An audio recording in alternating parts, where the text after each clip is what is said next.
How did your suburb go in Sydney? 2021 was a massive year with capital growth, and we're going to go through suburb by suburb, blow by blow, how much money every suburb made in Sydney. Let's have a bit of a chat about it today.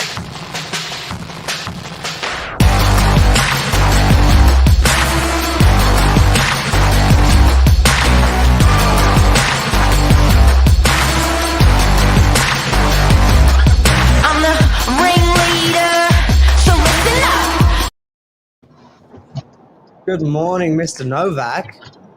Thursday morning. Hey, hiya. Morning minutes, populations, Sydney suburbs. Quite an interesting one today. Looking at the year gone by, it's been a big year for real estate, for property prices, for the whole industry, in one way or another. So yeah, we're going to talk a little bit about how your suburb has performed.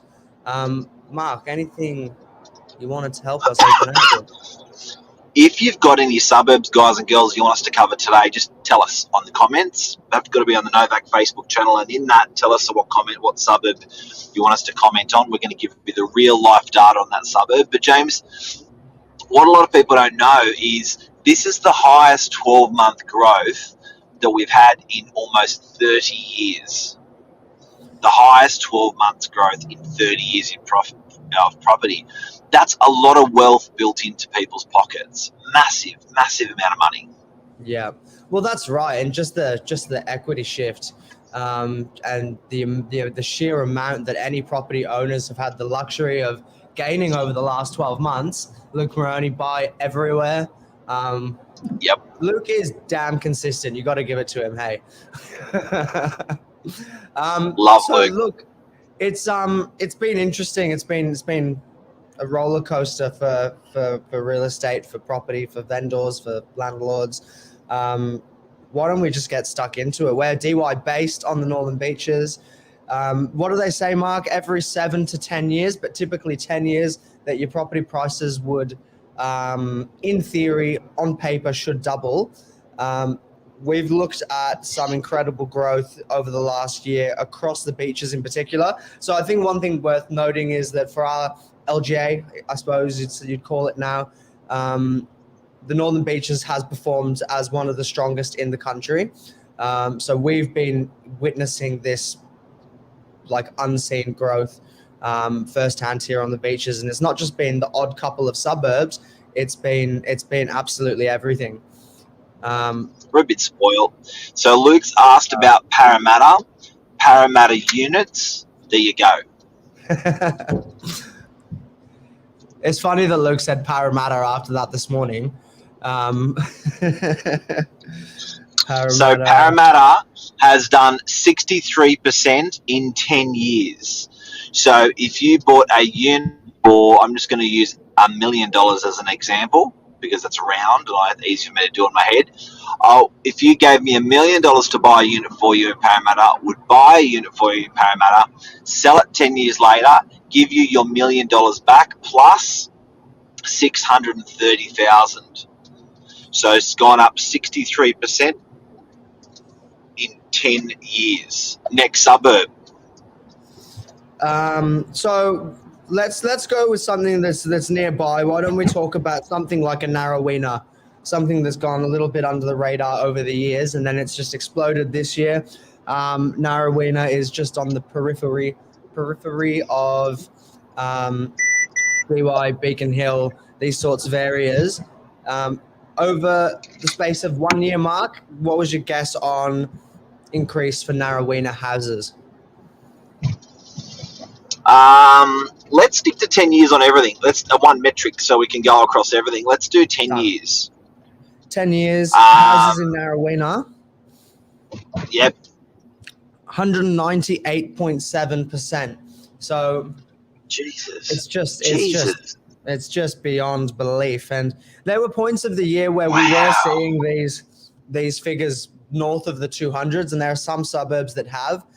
But as you said earlier, if you do own something, you've done very damn well over the last.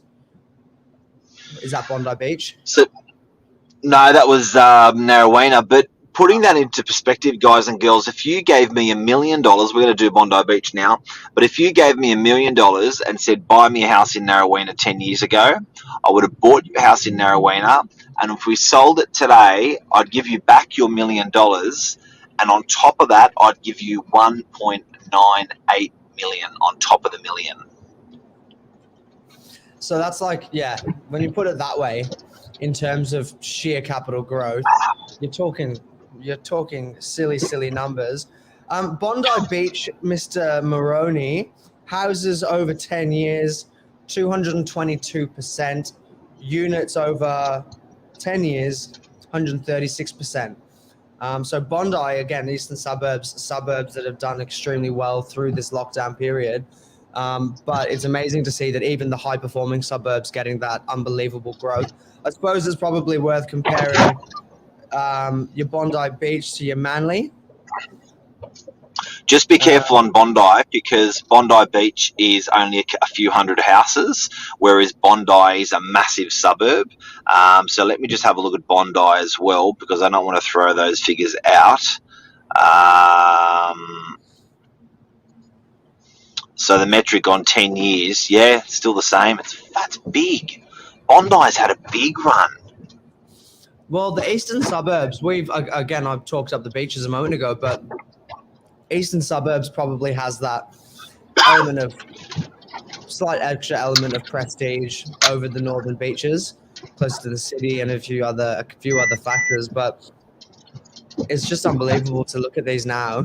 And as you say, the high-performing suburbs, they're just crushing it still. It's not like there's a lag in the top end of the market. The whole market from the very bottom end to the top, it's moved pretty consistently, albeit some just performing a little bit better than others. So, yeah, it's been really interesting. Give me some more suburbs. Give me some bigger suburbs in Sydney. Before you Googled the biggest populations in Sydney, and I think a whole bunch of stuff came up when we were off air. So Blacktown was the highest populated suburb in Sydney. Let's put a bit of Blacktown in there. So do we go Blacktown units or Blacktown houses? What's Blacktown known for? I reckon Blacktown's known for units, right? But I wouldn't know as well.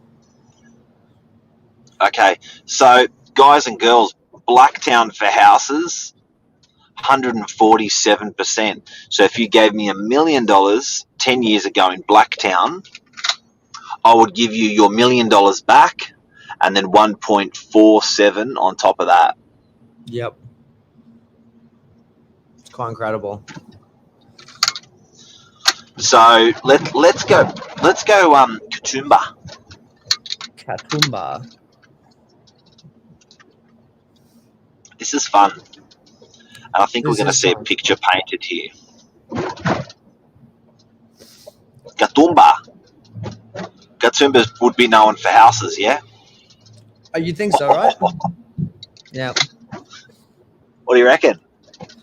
What we're talking, 155%.9. So Katoomba, and I couldn't actually pick it geographically off the top of my head, but we're moving more rural New South Wales, right? So west, 1 hour, one hour and 20, I think. This has been the other interesting thing. It's not only been your coastal suburbs that are typically the high performers or the high achievers. You've got all of these suburbs that are surrounding them that are doing equally well. But I suppose when you think about it, the amount of growth DY has had, you can't have Brookvale and you can't have Collaroy not having extreme growth around it as well. So you're looking at this holistically as a bigger piece of the pie, and everywhere follows, because one suburb can't get left behind because of the demand for property that was had. Absolutely. So Katoomba's done well.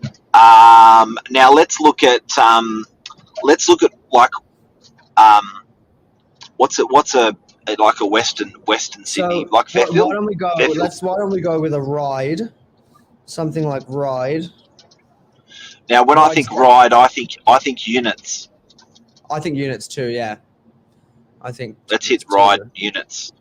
So, guys and girls, if you just tuned in, what we're doing is we're looking at how in 2021 properties have performed across all different suburbs of Sydney. Feel free to nominate the suburb you want to know or where you live, and we can look that up for you. Luke's done a few for us this morning. But everyone asks, what Luke's saying is everyone asks which suburb is the best. And the truth is that when you actually start chunking down these different suburbs across Sydney, we're just sticking to Sydney for the moment because it's easy, but it's few and far between. Everyone's performed pretty well. The ones that I do have to say something, stock is the enemy of capital growth. So if you've noticed one property today, one suburb today that has not done well, it's been Parramatta units, because there's been a lot of stock dropping into that suburb in the last 10 years, which has affected capital growth.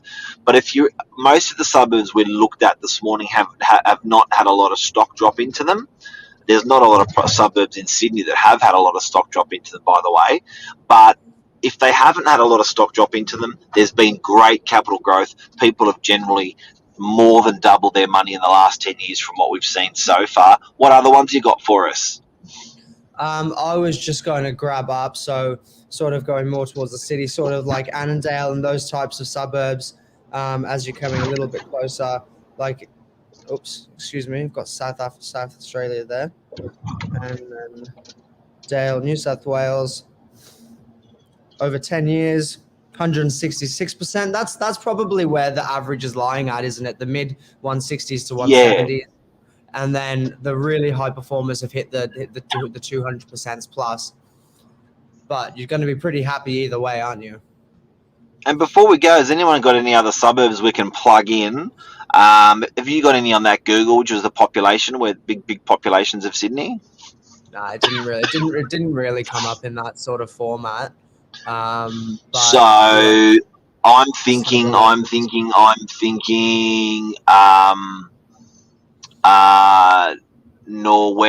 I'm thinking hey, what about Gosford? Gosford, nice. Gosford houses, a bit of Central Coast. Yeah, Gosford houses 158%. Units 119, so that's really strong. Look at that growth. Look at that. Unreal. It's done well the last year, yeah. But you know what, guys and girls, if the thing today that we've noticed on pulling apart 2021, on pulling apart different suburbs in Sydney, everyone's done. You're right, James. Everyone's done 160, 180% over the last 10 years. Some people have done a little bit better, some people have done a little bit less. But I think the ones that have done better are the ones where there's low stock. What I mean by that is they're not replicating brand new units or brand new houses or subdivisions in that area. Is there a big out west subdivision area? A lot of our clients have gone out that way. Well, when you look over to the areas of just past Liverpool, where Dushko was buying, Mark, one of our clients. Yeah, what was that? What was that area there? Edmondson Park and those sorts of things. Edmondson Park, Liverpool, all of those show areas. Edmondson Park. See, that's a suburb where Westfield, Miranda. Yeah, where we've got Castle Hill. Marsden Park. Castle Hill was the you might remember me telling you, Mark, but I had an auntie and uncle that lived in Castle Hill, and they had been waiting to sell for years and years and years and years, and their house got bought by a inverted commas family. The house got absolutely flipped, re-landscaped, renovated throughout through its entirety. And they made a mint within 6 months. It timed the market to perfection. Castle Hill, 201% growth.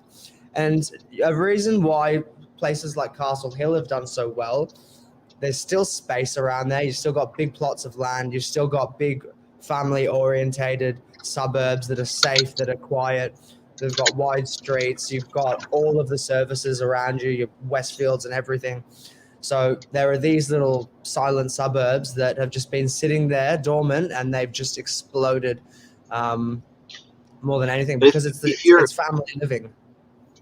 yeah, and I think sometimes if you're a bit of a tosser and you think, oh, you know what, Manly, Bondi, Double Bay, whatever, they're the better suburbs to make money. Not necessarily, because today we've looked at a lot of different suburbs in Sydney, and we've looked at equal performance. As an example, Castle Hill versus Bondi, Yeah. they both performed. They both did it Yeah. just over 200% in the last 10 years. Yeah, that's what is right. that? Marsden Park, similar. Just looking at a couple of the ones Luke's put down there for us. Thanks, Luke. Marsden Park, 190%, 10 years. Like I was expecting the numbers to be lower in those areas, but again, and Luke would be the one to talk a little bit more about this. But it's morning, Sasha.